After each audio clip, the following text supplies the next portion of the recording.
Si gobierno y oposición coordinarán defensa de los activos de Venezuela en los Estados Unidos, o sea, Citgo, según nos comenta Reuters, es porque habrá que preguntarse qué oposición es esa, ¿verdad? Porque un régimen que mantiene a 20 periodistas en un limbo jurídico, por decir solo de los periodistas, como método de censura, nada tendría que ver con una oposición real. Y ya te amplío esto, y además te cuento la cochinada que le hicieron a nuestro colega Rory Branker.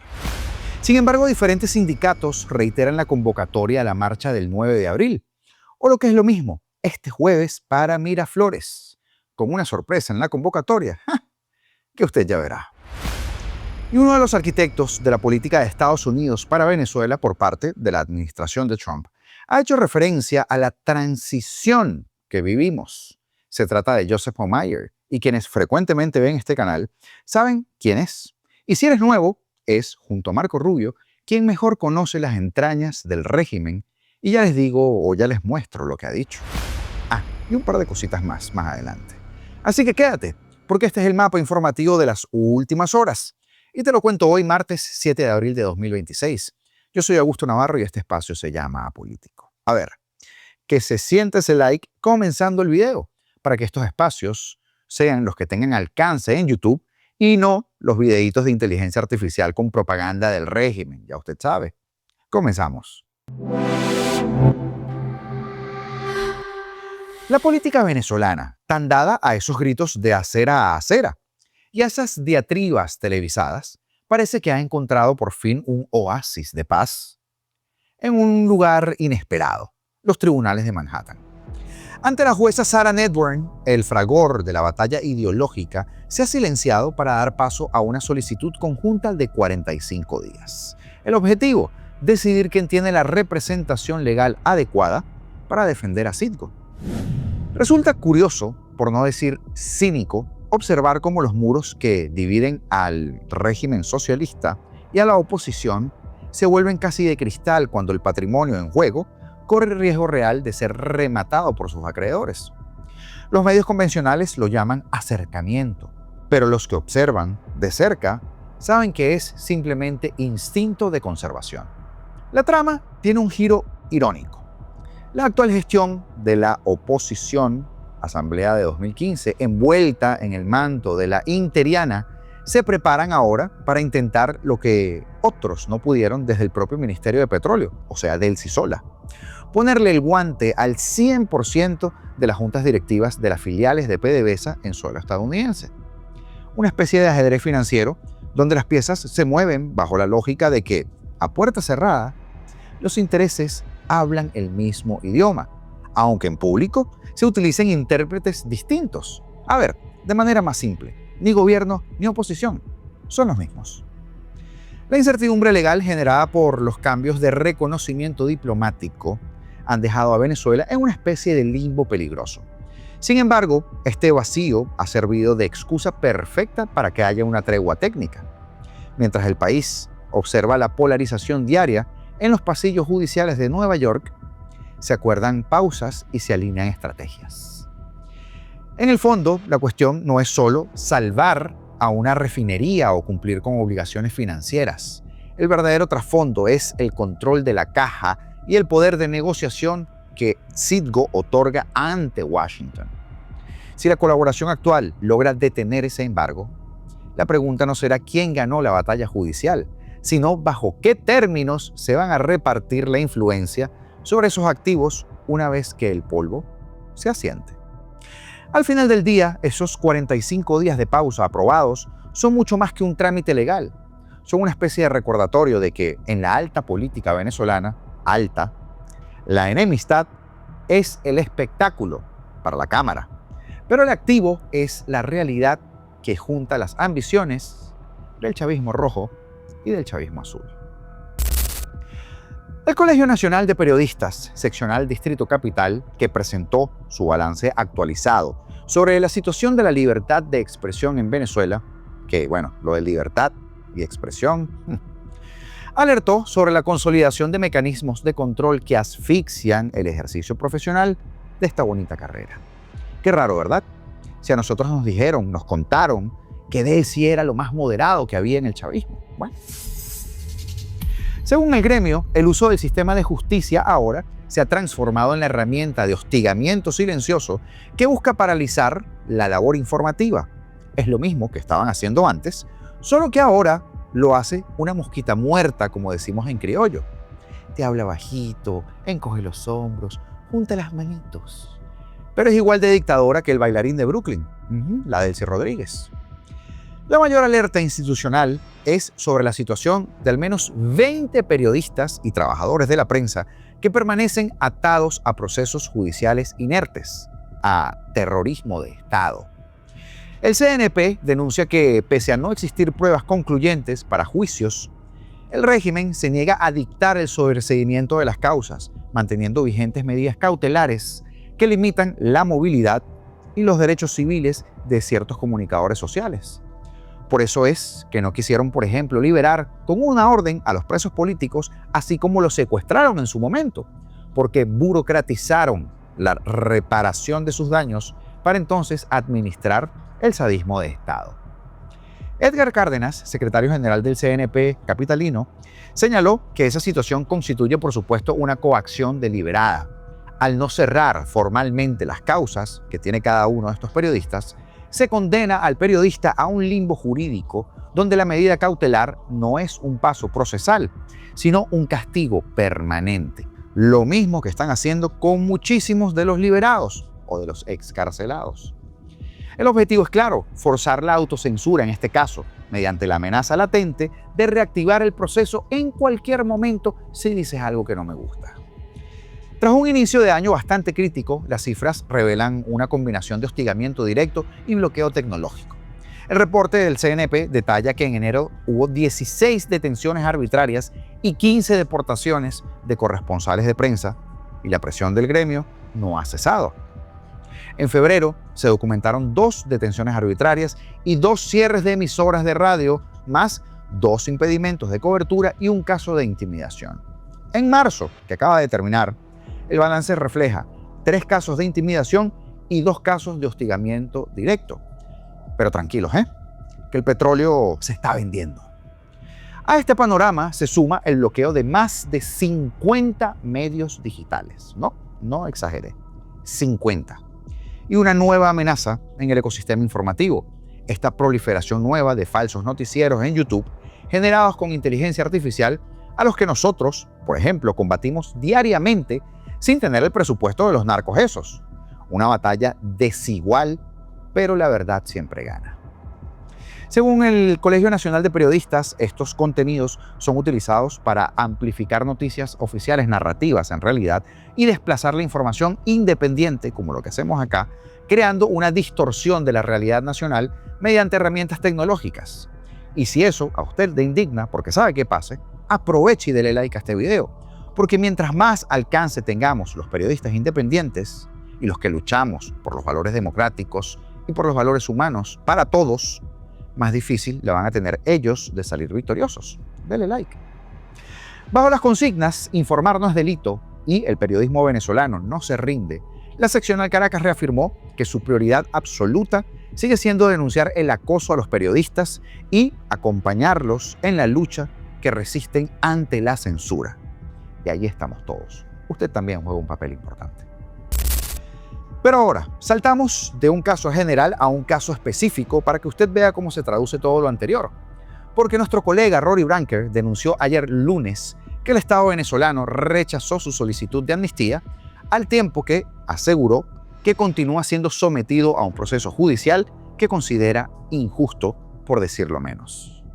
El Estado venezolano acaba de negar mi solicitud de amnistía, decía el comunicador a través de su cuenta de X, en donde expresó que la decisión confirma la continuidad de las acciones que el Estado, que el régimen ha tomado en su contra.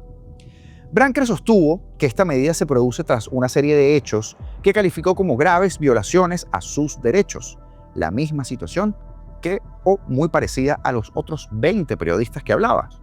No conformes con haberlo desaparecido forzosamente por 7 meses que estuvo secuestrado Rory, encarcelado arbitrariamente, torturado, también le hicieron saber que no han terminado con él. Era parte de lo que decía. El periodista también denunció haber sido sometido al escarnio público en televisión nacional, además de ser calumniado y de enfrentar un expediente que, según afirma, fue forjado para justificar su detención, lo cual sabemos que es cierto. Esto lo indicaba él, y que se extendió por un año antes de su liberación. En su testimonio, Rory hizo énfasis en las consecuencias personales y familiares que han sido derivadas de su caso. No conformes con haber puesto a mi viejita a la humillación de suplicar para saber de mi paradero y romperle el corazón a mi hermano de tanta presión y estrés que terminó sin vida a los pies de nuestra mamá, grave, hoy me dicen que sigo en juicio, expresó. Asimismo aseguró que la presión afectó profundamente a su entorno, afirmando que su familia quedó rasgada en pedazos. ¿Y cómo no va a quedar así? Nuestro colega también cuestionó ese proceso de amnistía falsa, de esa amnistía escuálida, como le digo yo, al señalar que fue obligado a admitir hechos que él niega. Abro comillas. Me han hecho solicitar un perdón por delitos que no he cometido para luego negarme el perdón. Díganme ustedes si eso no es sadismo. Finalmente reafirmó, por supuesto, su intención de continuar denunciando lo ocurrido. No se ha doblegado. No seré censurado, no seré silenciado, no seré arrinconado, concluyó, al rechazar lo que describió como una convivencia democrática, y se refiere a él, sí, por supuesto, y al régimen, que calificó, además, como inaceptable. Y vaya que es inaceptable, Rory. Claro que sí. Por cierto, hablando de esto, ¿no? Anoche hubo mucho nerviosismo y movimiento militar en el campamento de la cárcel El Rodeo, tras escucharse gritos y detonaciones a altas horas de la noche. Familiares de presos políticos denunciaron la situación irregular y estos que van a ver a continuación son 3 fragmenticos muy cortos de lo que allí se estaba viviendo.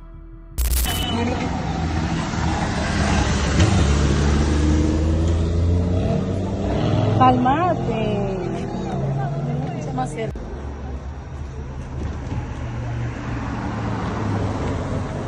Señor. Campamento.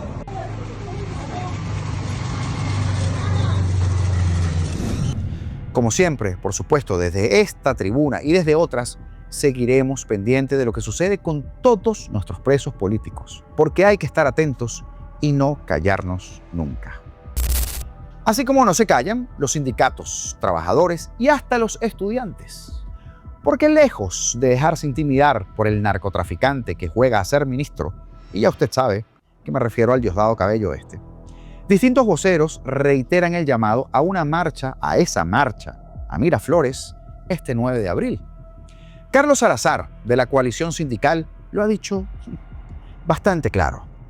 Es una sola fecha que tenemos aquí, es el 9 de abril desde Plaza Venezuela. ¿Por qué 9 de abril desde Plaza Venezuela? Este gobierno ha sido represor por años. Desde el 3 de abril, como lo dijo, el 3 de enero, como lo dijo mi compañero, se abrió una brecha. Tenían gente encapuchada luchando contra los propios venezolanos, gente encapuchada luchando contra los maestros, metiéndole miedo, acosando los cuerpos del Estado, metiendo presos sociedad civil, metiendo presos a los trabajadores. Este 9 de abril, con contundencia, todo el país le vamos a decir a ellos el desacuerdo que hemos estado por años, no solo por el salario, no solo por la presión, no solo por las estadísticas que nos quitaron, no solo por la beca estudiantil, que estos muchachos se han dedicado netamente a trabajar y a dejar sus estudios, sino por un pueblo que reprimieron, por un pueblo que lo dejaron para que tuviera 80 años de retraso, carreteras malas, vías malas, servicios públicos inservibles. Es por eso que la familia trabajadora va a dar el ejemplo que Caracas dio. 9 de abril, Plaza Venezuela, por el salario, por las estadísticas, por la pensión, por la beca estudiantil y por aquellos derechos que nos conculcaron, y por supuesto por la liberación de los más 500 presos políticos que tienen en la mazmorra. Ya se le fue 90 días, vamos más de 90 días, cronograma electoral, porque si no quieren aumentar los salarios, si no quieren reivindicar a los trabajadores, no quieren reivindicar a los pensionados ni a los estudiantes, que se vayan para el carajo, porque aquí va a estar la clase trabajadora en la calle. La clase trabajadora, este pueblo quiere el futuro para sus hijos, bienestar, tranquilidad y paz, que el mundo lo vea, que los periodistas lo vean el 9 de abril. que vean si van a reprimir, si van a meter colectivos, si van a meter gente con bombitas. Nosotros vamos en paz como Mateo Tequín, pero no crean que somos pendejos, haremos lo impensable y llegaremos a Miraflores. ¡Que viva la clase trabajadora! ¡Que no! ¡Que viva! Y tan en desacuerdo se ha estado durante años con el régimen, que los propios estudiantes de la Universidad Bolivariana de Venezuela, esa misma, se suman al llamado y claramente a la marcha programada para este jueves, para pasado mañana. Ética y moral, nos hemos sumado a la coalición sindical a exigir nuestros derechos como estudiantes. Una universidad bolivariana abandonada totalmente, en el olvido, sin transporte, sin un comedor adecuado, sin respuesta, sin internet, sin profesores por el tema del salario del pago.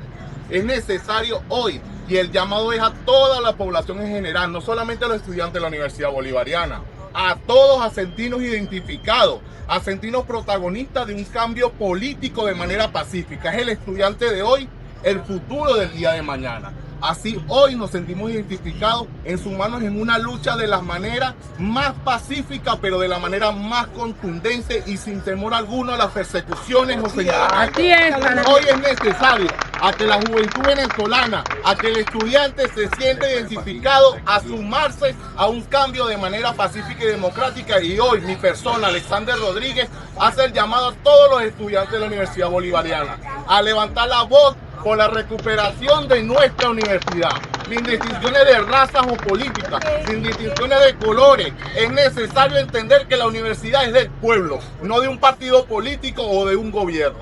La universidad es de todos por igual. La universidad es del pueblo y la universidad debe entender que el cambio es el día de hoy. Somos los garantes y multiplicadores de un cambio de manera pacífica y el llamado debe ser a sentirnos comprometidos con estos padres, con estas madres, con estos líderes, con estos compañeros que hoy han alzado la voz por los abuelos, por los estudiantes, por todos por igual, a decir hoy, los estudiantes estamos comprometidos y venimos a luchar con ustedes. El 9 de abril, todos a la calle. Así estará el hastío que hasta los propios cuervitos quieren sacar ojos por allá, ¿no? Estos del régimen siguen subestimando el poder del pueblo y yo veo cada vez menos miedo. Es mi percepción. El jueves es ya y puede que sea un buen termómetro, un buen primer paso para algo mucho más grande. Si reprimen, se van a meter en un paquetón y ellos lo saben. Pero si no lo hacen, la otra opción es profundizar sus grietas. Ay, ay, ay. Y el subsecretario de Guerra de los Estados Unidos, Joseph Homeyer, explicó este lunes, ayer 6 de abril, desde Washington, que el Pentágono desarrolla en simultáneo las fases de estabilización y recuperación en Venezuela, con el objetivo de entonces garantizar la seguridad ciudadana y sentar las bases para esa eventual transición integral, recalco la palabra, integral en el país. El alto funcionario estadounidense detalló el enfoque estratégico implementado por la administración de Donald Trump para abordar la actual situación de nuestro país. Y vaya que Joseph Homeyer sí conoce la situación de nuestro país. Créame lo que le digo. Es un enfoque de 3 fases: estabilización, recuperación y transición.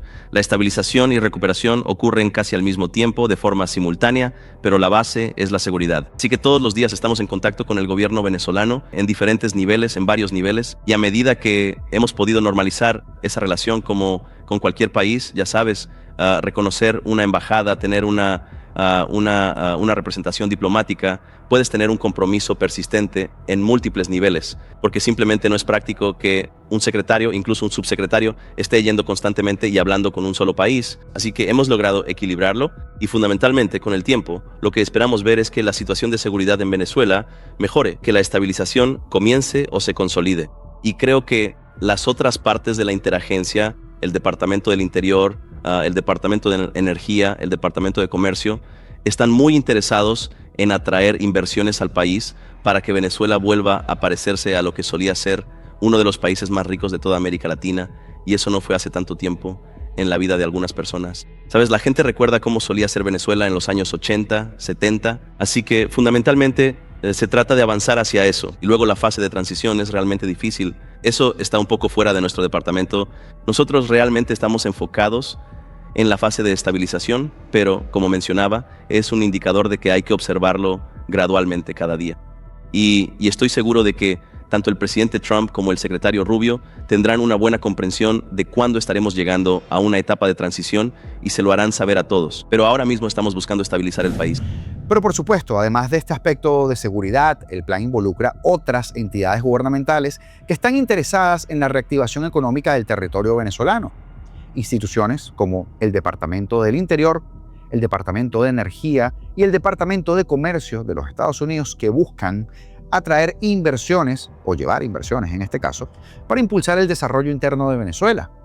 La meta de esas agencias norteamericanas es conseguir que el país retome los niveles de prosperidad similares a los que se registraron durante la década de los 70 o los 80.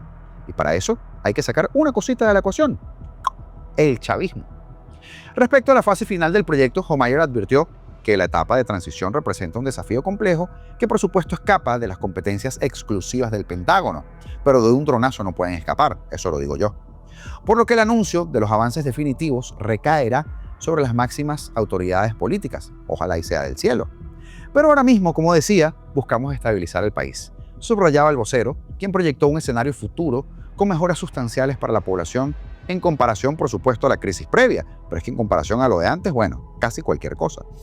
Eso es lo que él dice a los medios, pero lo que se hace por detrás, seguramente estaremos muy cerca de verlo, porque insisto en algo que he hablado en los directos y en otros programas: ese levantamiento de sanciones a Delcy, mientras que por otro lado siguen en curso distintas investigaciones penales en contra de ella. Y además, fíjense esto, solo a ella, al hermano no le levantaron las sanciones, ni a uno que otro por allí. Es una palanca de presión y también una cartica marcada para ser utilizada en lo que vaya necesitando el gobierno de los Estados Unidos. Así mismo. La quema de Judas fue nuestro editorial del día de ayer. Si no ha escuchado, denle la oportunidad. Pero también hablamos de la situación del líder sindical José Patines, que ha estado siendo vigilado y perseguido por los esbirritos de Diosdado Cabello y de Delcy. Además, hablamos del prófugo del ácido fólico de Fernando Carrillo, para que usted se eche unas risas, con él y con la cobertura que le hicieron a su convocatoria. Por si fuera poco, la advertencia en forma de ejemplo para los enchufados y terroristas del régimen, que tanto aman vivir en Estados Unidos. Hubo unas revocaciones de green cards. Y Trump, que insiste con desatar el infierno, así ha dicho, en Irán. Así que les recomiendo ese programa y usted puede verlo sencillamente dándole clic aquí. Así que dale cariño, ve este video, dale tu like y tu comentario, que es lo único que realmente te pedimos a cambio de la labor que hacemos a diario. Esta tarde, ya usted sabe, martes, directo en el canal de República junto a mi hermano Melanio Escobar. Así que nos vemos allí, libertad o nada, porque seremos libres.